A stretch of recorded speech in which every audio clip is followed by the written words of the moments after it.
Stories do lots of things for us besides entertain us, and probably entertaining us is the least important thing the stories do, but they need to be entertaining, because we're human beings and we'll go off and have a snack if we're not entertained.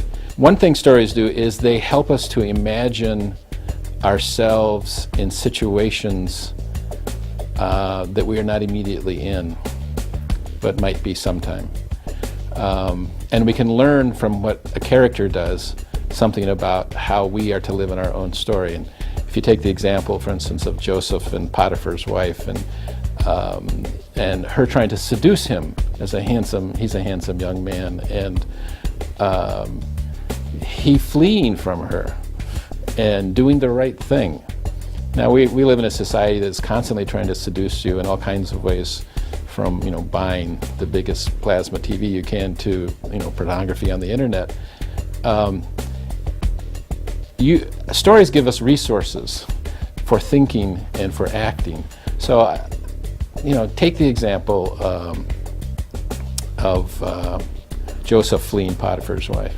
If you've immersed yourself in that story and see that example of here's somebody who was in a situation that thousands of years later is not unlike the situation I'm in with this temptation, and see how he responded to it, that actually gives you an imaginative possibility for I could do the same. I could act in a right way.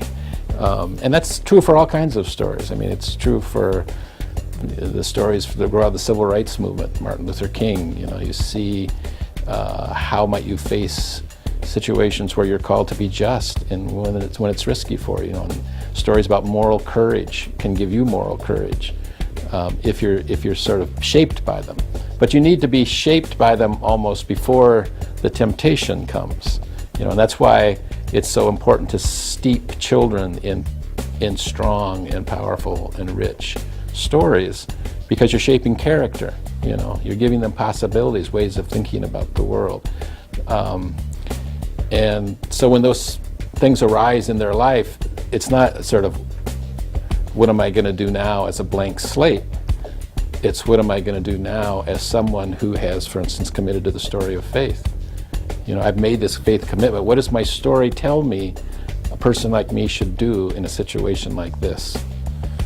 And so when we're teaching children, Bible stories and having them color Joseph's coat of many colors and all this kind of thing, we're not just sort of passing time with them while the adults are in the worship service. We are filling them with stories that are the raw material with which they can live.